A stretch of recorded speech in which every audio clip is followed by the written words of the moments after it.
mempresentasikan dari buku Biological Oceanography and Introduction dengan chapter 4, yaitu zooplankton. Baik, yang pertama itu ada metode pengumpulan. Pengumpulan zooplankton berukuran di atas 200 mikrometer umumnya dilakukan menggunakan berbagai jenis jaring plankton yang ditarik melalui kolom air dengan metode penarikan vertikal, horizontal, dan miring. Efektivitas pengambilan sampel sangat bergantung pada kesesuaian antara ukuran mata jaringan dengan target organisme serta kondisi perairan, di mana jaring halus ini digunakan untuk mesoplankton kecil, sementara jaring besar berukuran besar lebih efektif untuk organisme yang lebih besar di perairan dalam. Nah, di sini ada sebuah gambar, yaitu pengambilan sampel zooplankton, yaitu bongong yang terdiri dari jaring plankton ganda. Selanjutnya, ketersediaan alat pengambilan sampel tunggal dalam menangkap seluruh jenis zooplankton membuat penggunaan jaring dianggap tidak efektif untuk kategori nano dan mikroplankton yang berukuran di bawah 200 mikrometer. Di mana sini ada sebuah alat pengambilan sampel plankton bedfish yang ditarik tower bedfish plankton sampler yang secara bersamaan memperkirakan kelimpahan fitoplankton dan zooplankton sampel merekam parameter lingkungan, di mana F ini fluorometer untuk mendeteksi klorofil A, dan L sensor cahaya. OPC adalah optical zooplankton counter, yaitu alat penghitung zooplankton optik, dan PI ini saluran masuk untuk pengambilan sampel plankton. SB pen stabil, SDI sensor salinitas temperatur kedalaman, dan T ini lengan penarik. 4.2 ini sistematik dan biologi. Zooplankton terkecil adalah Protista unicellular terbentuk. Dinoflagella otorotot ini memakan bakteri di atom flagella lain, dan protozoa saliata yang ditarik ke arah predator melalui arus air yang dihasilkan oleh flagella atau yang terjebak dalam ekstensi sitoplasma dinoflagella tersebut. Dinoflagella heterotrof yang paling dikenal adalah Utricula scintillans. Utricula sering muncul dalam kumpulan padat di sekitar pesisir, dan ia memakan zooplankton kecil termasuk telur ikan serta diatom dan fitoplankton lainnya. Sini ada gambar 4.2, yaitu Utricula, sebuah dinoflagella heterotrof yang sering muncul dalam perkumpulan padat di dekat pesisir. Dan gambar 4.5 ini ada Astigerina pelagik, sebuah foraminifera planktonik, sebuah kapsul gelombang fitoplasma yang mengelilingi cangkang pusat dengan banyak duri yang memancar. Yang gambar 4.6 ini sebuah radiolaria besar dengan kerangka pola pusat yang terdiri dari silika. 4.7 ini Sigmodophore, yaitu spesies yang mengapung di permukaan. Selanjutnya ada 4.8 dan 4.9 ini sama.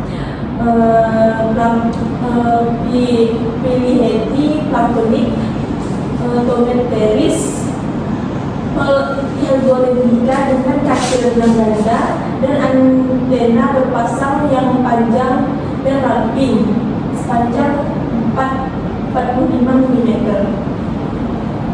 Gambar 4.10 Crustacea plankton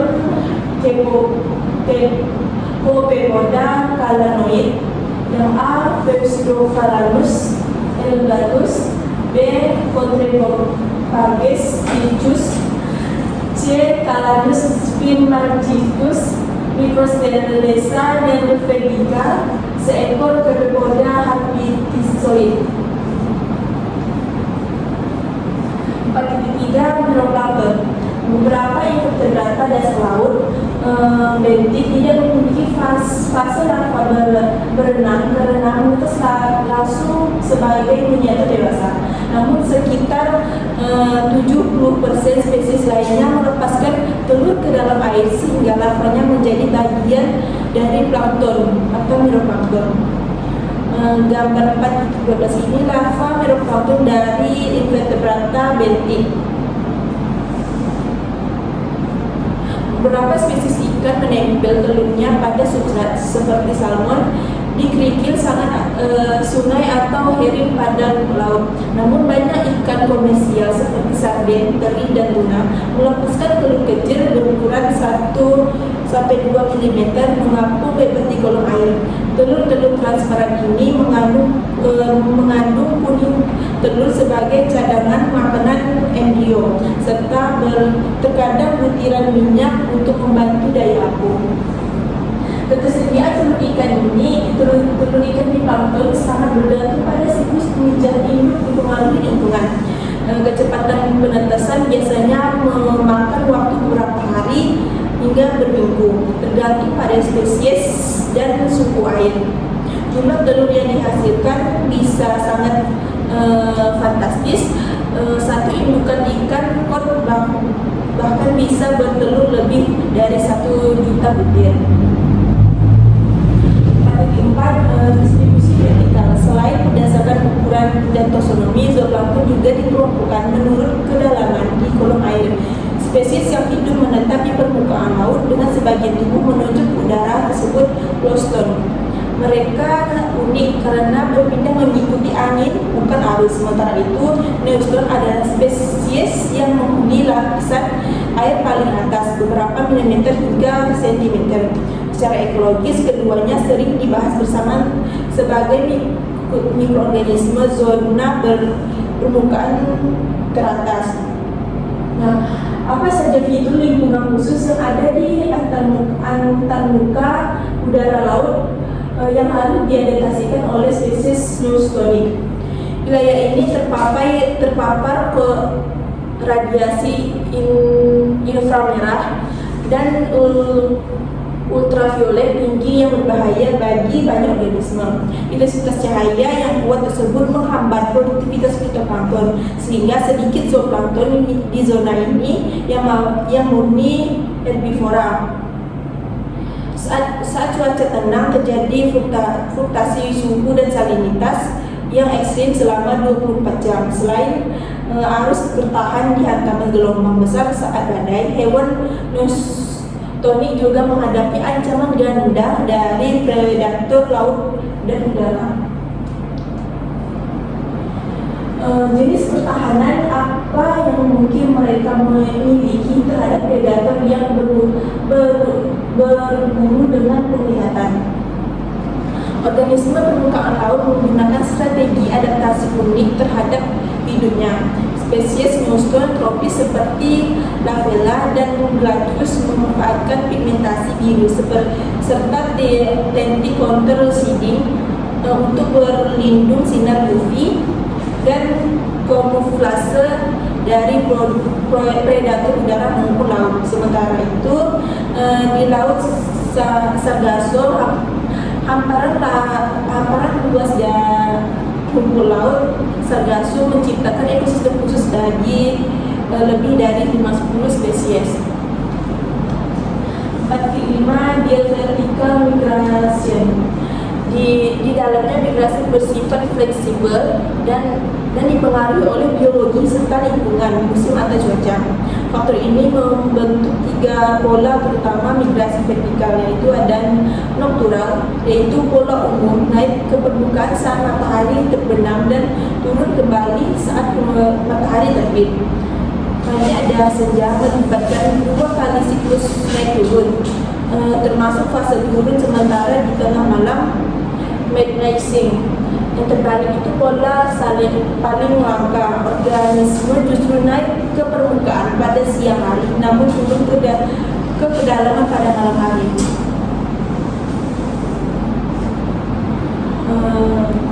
Di sini ada gambar, yaitu merupakan faktor utama yang merangsang ekstrim, di mana perubahan intensitasnya baik harian, musiman maupun saat gerhana menunjukkan kedalaman organisme. Selain cahaya, faktor fisik seperti gravitasi dan tekanan hidrostatik turut menjadi petunjuk orientasi.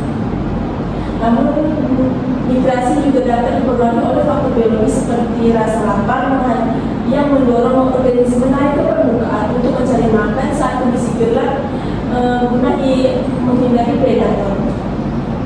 Ini sebuah ekogram yang menunjukkan lapisan hamparan dalam pada siang hari yang dihasilkan oleh Hausit sekitar 90 sampai 150 meter, ikan sekitar 75 sampai 100 meter, dan hewan yang tidak teridentifikasi sekitar 175 meter di Scenic Inlet, British Columbia, Kanada. Perhatikan bahwa ikan muncul sebagai titik diskret, sedangkan Hausit yang lebih kecil namun lebih melimpah menghasilkan pola bayangan yang lebih merata. Penyebab migrasi vertikal tidak didasari oleh satu mekanisme tunggal yang berlaku untuk semua. Pertama, migrasi vertikal adalah mekanisme kompromi antara menghindari predator atau sembunyi di kegelapan saat siang dan kebutuhan makan naik ke permukaan saat malam. Hipotesis ini menyatakan migrasi bertujuan untuk efisien energi dengan berdiam di air dalam yang dingin saat tidak makan. Zooplankton dapat menurunkan laju metabolisme. Selanjutnya, migrasi atau vertikal memungkinkan zooplankton berpindah lokasi secara mencari makan dengan menghindari kelangkaan pangan dan eksploitasi berlebihan di satu area. Proses ini juga memicu pencampuran genetik antar populasi melalui perbedaan waktu serta kedalaman migrasi yang dilakukan oleh setiap individu. Kategori 6, seasonal vertikal migration. Migrasi vertikal Copepeda seperti Neocalanus Plumhouse dipengaruhi oleh siklus hidup musim seperti kesediaan pangan. Spesies ini memanfaatkan kedalaman laut yang berbeda untuk setiap fase hidup. Bertelur di kedalaman 30 sampai 450 meter pada musim dingin. Berkembangnya di permukaan saat puncak produktivitas fitoplankton Maret sampai Juni untuk pengumpulan cadangan lemak lipid, lalu kembali ke laut dalam untuk bertahan hidup tanpa makan siang musim berikutnya. Di gambar ini diagram skematis siklus pada Theropoda Neocalanus Plumhouse di perairan pesisir lepas pantai British Columbia, Kanada. Dan ini terdapat sedikit perbedaan antara distribusi siang dan di malam hari. Pada musim semi April, kedua spesies melalui konsentrasi di kedalaman yang dangkal yang menunjukkan migrasi vertikal harian. Pada bulan Juli dan Agustus, termobil menjadi terbentuk dengan jelas dan kedua spesies menunjukkan pemisahan yang nyata dalam distribusinya. Celagus Helgolandicus terus berkembang di zona permukaan yang lebih hangat dan menunjukkan migrasi harian, tetapi C. Mimarchicus bergerak lebih dalam ke air yang lebih dingin di bawah termobil dan menunjukkan sedikit perbedaan dalam frekuensi kedalaman siang dan malam. Kategori 7, geografi zooplankton. Banyak zooplankton memiliki sebaran luas, tetapi ada spesies tertentu yang menunjukkan fenomena bipolaris hanya ditemukan di kedua kutub dan absen di perairan hangat. Hal ini terjadi pada pemangsa Limacina yang memiliki peran ekologis serupa di utara dan selatan. Fenomena ini diduga muncul akibat perpindahan hewan melalui arus laut dalam yang dingin atau karena populasi sisa yang tersosialisasi di kutub setelah terdesak dari wilayah tropis. Meskipun aman dan geografis air dalam ini plankton tidak tersebar merata dan banyak yang endemik. Kadang-kadang spesies turun di wilayah kutub bintang ini, namun jumlah individu per spesies justru meningkat. Penyebab pasti fenomena ini masih didebatkan. Banyak spesies laut hangat tersebar secara global karena jalur samudra deteksi purba. 4.7.1 ketidakmerataan individu dalam suatu spesies tidak tersebar merata, melainkan mengelompokkan dalam pola yang disebut pathiness ketidakmerataan pada fitoplankton. Pola ini dipengaruhi oleh faktor fisik dan ketersediaan nutrisi. Sementara pada zooplankton, hal-hal ini disebabkan oleh konsentrasi makanan fitoplankton atau faktor lingkungan lainnya. Pencampuran air laut secara horizontal, vertikal maupun turbulen mempengaruhi sebaran zooplankton dengan berbagai skala. Fenomena upwelling meningkatkan populasi melalui ketersediaan nutrisi, sementara downwelling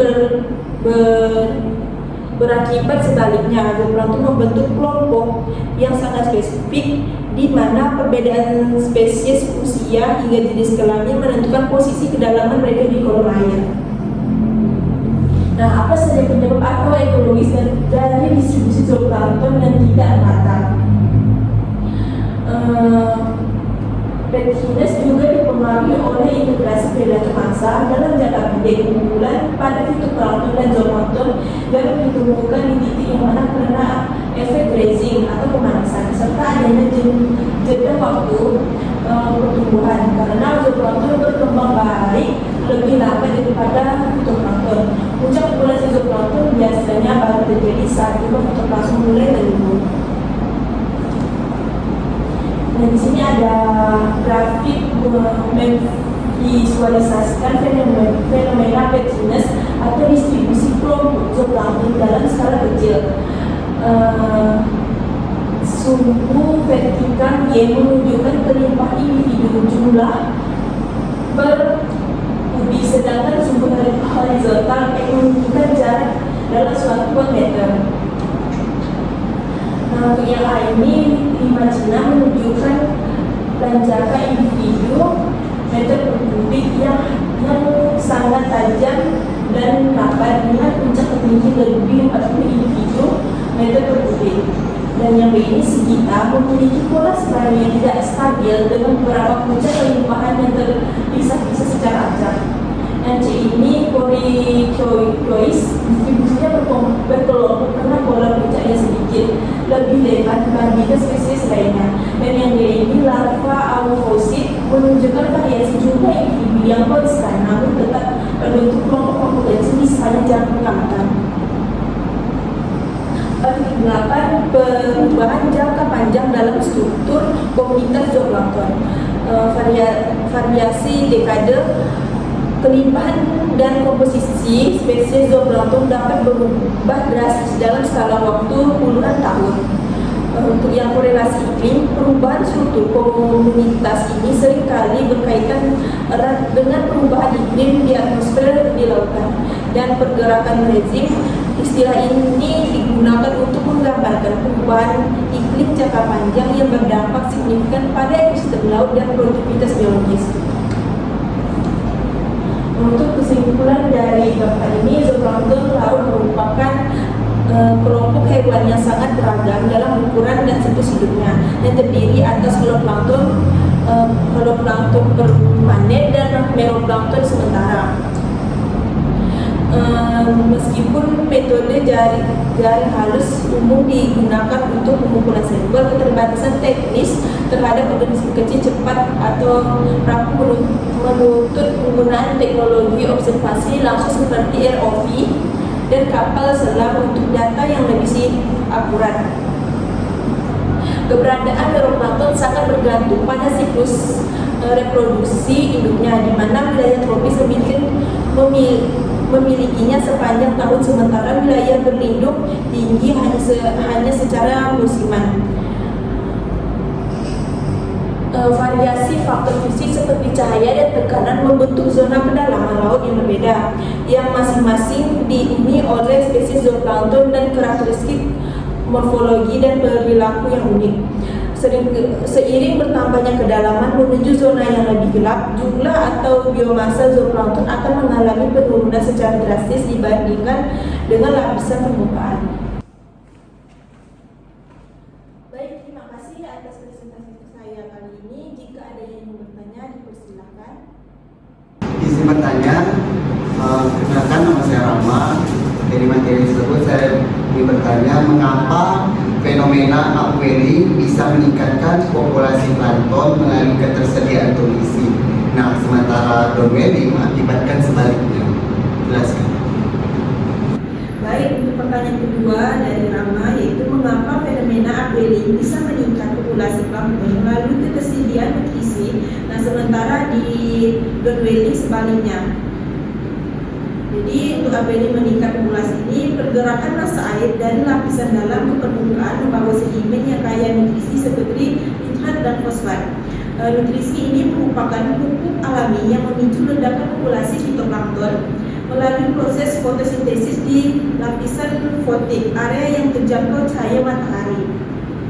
Peningkatan produksi primer ini kemudian diikuti oleh melonjaknya jumlah zooplankton dan organisme laut lainnya yang bergantung pada rantai makanan tersebut. Nah, untuk yang downwelling, pergerakan massa air dari permukaan ke arah bawah justru membawa air yang sudah habis nutrisinya. Akibatnya telah digunakan oleh organisme di permukaan menuju ke dalam. Proses ini menyebabkan lapisan permukaan menjadi miskin zat hara, sehingga produktivitas primer ini terhambat pada populasi plankton menurun drastis karena kekurangan bahan baku untuk tumbuh berkembang baik. Izin bertanya, perkenalkan nama saya Siska Aprilia. Untuk 4.7 secara zona geografi holoplankton, mengapa keanekaragaman spesies menurun di wilayah kutub atau lintang tinggi, namun jumlah individu per spesies justru meningkat? Apa penyebabnya? Sekian, terima kasih. Baik, saya akan menjawab pertanyaan dari Rizka, yaitu pertanyaan dalam geografi holoplankton, mengapa keanekaragaman spesies menurun di wilayah kutub atau lintang tinggi, namun jumlah individu per spesies justru meningkat? Apa penyebabnya dan jelaskan.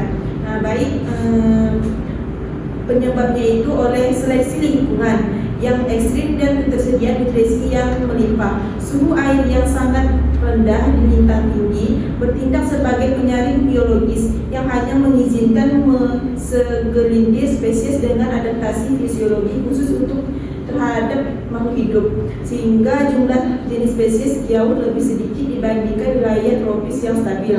Namun perairan kutub umumnya sangat kaya akan nutrisi akibat proses pengadukan massa air vertikal yang membawa zat hara ke permukaan.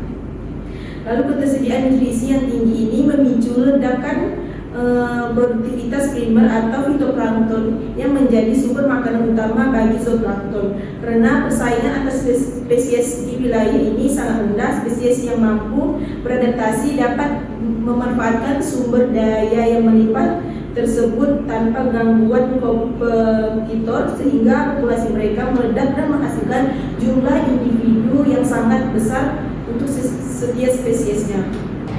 Izin bertanya, perkenalkan nama saya Rizky. Di sini kan tadi ada dijelaskan mengenai tentang itu fitoplankton yang berjenis Noctiluca. Yang dimana pertanyaannya itu, mengapa Noctiluca ini sering muncul dalam kumpulan padat di dekat pesisir? Apa dampaknya bagi ekosistem laut? Sekian, terima kasih.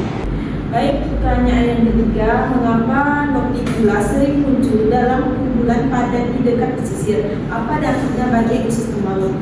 Nah, Nutikular muncul dalam kumpulan padat di pesisir karena adanya eutrofikasi atau pegayaan nutrisi seperti nitrogen dan fosfor dari limbah daratan yang memicu ledakan populasi fitoplankton sebagai makanan.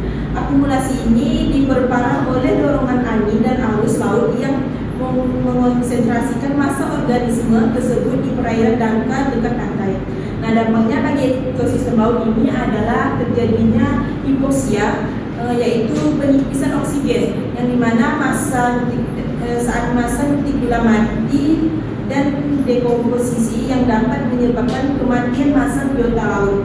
Selain itu, pelepasan amonia tinggi dari sel mereka serta memangsa telur ikan secara masif dapat meracuni lingkungan dan merusak keseimbangan rantai makanan lokal.